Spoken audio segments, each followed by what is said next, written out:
नमस्कार दोस्तों, हम पढ़ रहे थे वर्तनी शुद्धि। और दोस्तों आज वर्तनी शुद्धि में हम एनसीईआरटी के निर्देश से कुछ वर्तनी में एक रूपता लाने के लिए या उनमें जो भ्रम होता है उनको समाप्त करने के लिए जो कुछ निर्देश दिए उनके बारे में चर्चा करेंगे दोस्तों। तो दोस्तों एक संस्था है एनसीईआरटी, इसके बारे में आप सभी जानते हैं दोस्तों। इसकी फुल फॉर्म होती है national council of education and research and training. National council of education research and training. दोस्तों इसका गठन 1961 में हुआ था। 1 सितंबर 1961 में हुआ था। राष्ट्रीय शैक्षिक अनुसंधान और प्रशिक्षण परिषद। इसने दोस्तों वर्तनी में एक रूपता लाने के लिए यानी वर्तनी के भ्रम को समाप्त करने के लिए कुछ चीजें बताई हैं, उसके बारे में चर्चा करते हैं। क्या एनसीईआरटी के निर्देश थे? तो दोस्तों सबसे पहले एनसीईआरटी के निर्देश है संयुक्ताक्षर के बारे में।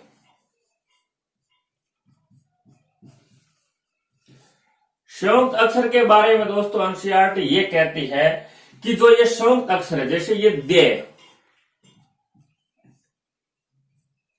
हन चिन्ह में जो लिखा जाता है वो, और इसके अलावा दोस्तों ये है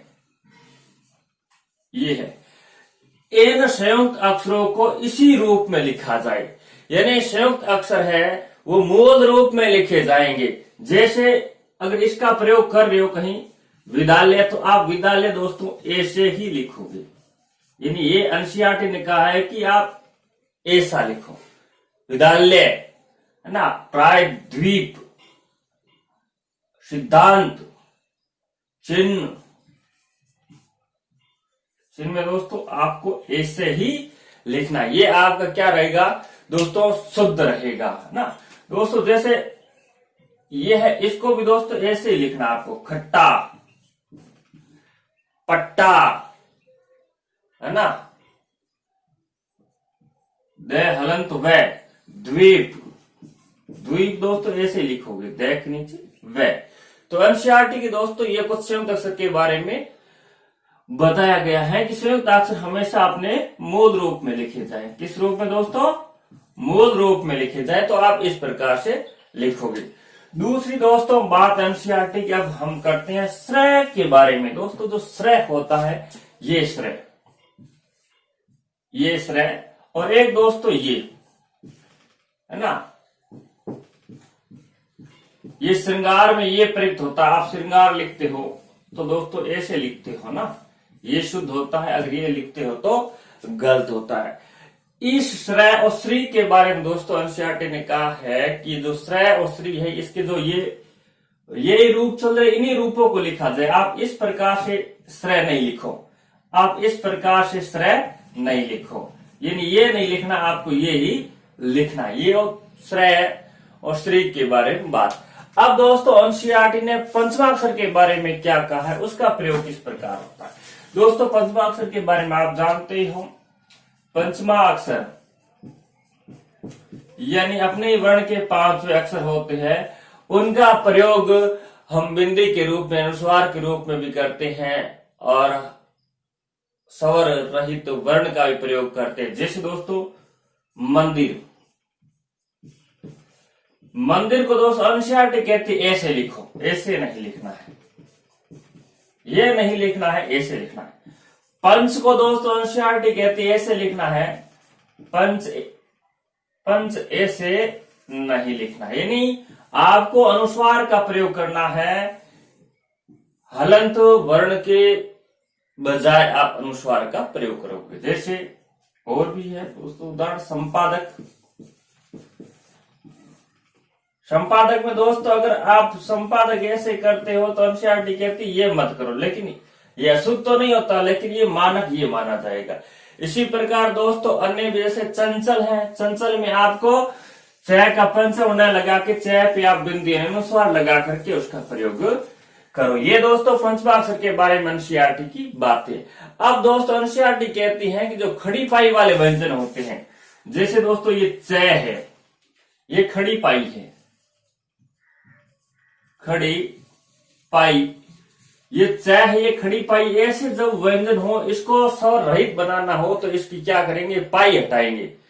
पाई हटा करके आप इसको बनाओगे। जैसे कच्चा, अब इस च में क्या है कि खड़ी पाई थी, इसको हटा करके आपने इसका हलंत यानी संयुक्त रूप बना दिया कच्चा। ये जो कच्चा शब्द ये द्वितीय व्यंजन होता है दोस्तों, जहां एक वर्ण आप स्वर रहित पहले वाला और दूसरा स्वर सहित आए। ये स्वर रहित है दोस्तों, इसमें स्वर नहीं है। और दूसरा ये दोस्तों ये स्वर सहित है। जब ऐसा आए तो ये द्वितीय व्यंजन कहलाता है दोस्तों। क्या कहलाता है, द्वितीय व्यंजन कहलाता है। और जैसे ये लगन लिखा है, ये भी लगन क्या है कि यहाँ गै खड़ी पाई हटा के हमने लिखा है। ये लगन दोस्तों व्यंजन गुच्छ में आता है। क्यों आता है, क्योंकि गै के बाद गै नहीं है, न है, यानी उसी वही वर्ण अगर बार बार आए, दोबारा आए तो होगा दोस्तों हमारा द्वितीय व्यंजन, अन्यथा क्या होगा, व्यंजन गुच्छ होगा दोस्तों। और एनसीईआरटी कहते हैं कि जो अनुस्वार है, अनुनासिक का प्रयोग आपको क्या है वही करना है जो चल रहा है, यानी प्रचलित रूप ही करना है, यथावत उसका प्रयोग रखना है। अनुस्वार आप इस प्रकार से लगाओगे और अनुनासिक आप इस प्रकार से लगाओगे दोस्तों। आइए बात करते अब दोस्तों कुछ क्रिया। जैसे दोस्तों चाहिए, चाहिए दोस्तों, ये चाहिए, गए, गई। एनसीईआरटी कहती चाहिए ऐसे लिखो, गए ऐसे लिखो, गई ऐसे लिखो। अगर आप चाहिए को ऐसे लिखते हो तो ये दोस्तों एनसीईआरटी कहती है सही नहीं है। गए को अगर आप ऐसे लिखते हो तो ये सही नहीं, गई को आप ऐसे लिखोगे तो वो सही नहीं है। यानी जो गए, गए, चाहिए, इनको आप लिखो तो ये स्वर लिखना है। अगर दोस्तों कोई मूल रूप में ये आए, जैसे स्थाई, एनसीईआरटी के स्थाई को आप स्थाई ही लिखना है, ध्यान रखना है ये बात हो। लेकिन स्थाई को आप स्थाई नहीं लिख सकते। स्थाई को आप क्या लिखोगे, स्थाई ही लिखोगे। जैसे ये गई तो ऐसे लिखोगे, जबकि नई लिखना कहे तो आप नई ऐसे लिखोगे। क्यों लिखोगे दोस्तों नई ऐसे, क्योंकि नई, नया ऐसे होता है ना, नई, नया और नए भी ऐसे होता है। जबकि आप नई अगर ऐसे लिखोगे तो इस नई का दोस्तों ना ऐसे होता है और न ऐसे होते दोस्तों। ये तो कहीं उचित ही नहीं लगता, ये भी अशुद्ध है। नई इसका प्रयोग होता है, लेकिन इसकी जगह किसका प्रयोग करना है, यह का प्रयोग करना, ई की जगह दोस्तों। ये हमें ध्यान रखना है दोस्तों। अगली बात एनसीईआरटी कहती है नुक्ता। जो नुक्ता होता है उस नुक्ते का प्रयोग दोस्तों हिंदी में, जो नुक्ता होता है वो वर्ण के नीचे लगता है दोस्तों, नुक्ता। ये दोस्तों इसका प्रयोग हिंदी में एनसीईआरटी के अनुसार दो ही शब्दों में होता है केवल, एक तो जय में और एक फै में प्रयोग करो। जैसे दरवाजा, जरा, है ना, फसाना, फल, जमीन, आजाद, अनेक उदाहरण दोस्तों। तो नुक्ता का प्रयोग दोस्तों फै में और जय दोनों में ही करने को एनसीईआरटी ने निर्देशित किया है। फसाना, फसाना में भी फै क्या है, नुक्ता लगेगा, फसाना। तो दोस्तों ये हुई नुक्ते की बात। अब बात करते दोस्तों एनसीईआरटी विभक्ति चिन्हों के बारे में क्या कहती है। दोस्तों विभक्ति चिन्ह यानी पार्श्व चिन्ह यानी कारक चिन्ह आप जिन्हें पढ़ते हो वो दोस्तों विभक्ति चिन्ह सभी प्रकार की संज्ञाओं में जो प्रतिपदक होते हैं उनसे हमेशा क्या लिखे जाते हैं, अलग लिखे जाते हैं। जैसे दोस्तों राम संज्ञा है, राम ने ऐसे लिखेंगे, राम को अलग लिखेंगे, ने अलग लिखेंगे। राम को तो दोस्तों राम अलग लिखेंगे, को अलग लिखेंगे। राम से तो राम अलग लिखेंगे, से अलग लिखेंगे दोस्तों। ये तो ही संज्ञा शब्द की बात। इन संज्ञा में क्या होगा, विभक्ति अलग लिखी जाएगी। क्या लिखी जाएगी दोस्तों, अलग। जबकि सर्वनाम शब्द जो होते हैं, सर्वनाम शब्द में क्या है, विभक्ति क्या होती है, साथ में लिखी जाएगी दोस्तों। विभक्ति क्या लिखी जाएगी, साथ में लिखी जाएगी। जैसे ये ने विभक्ति है, उसने, तो दोस्तों उसने साथ में होगा, उसको, उससे।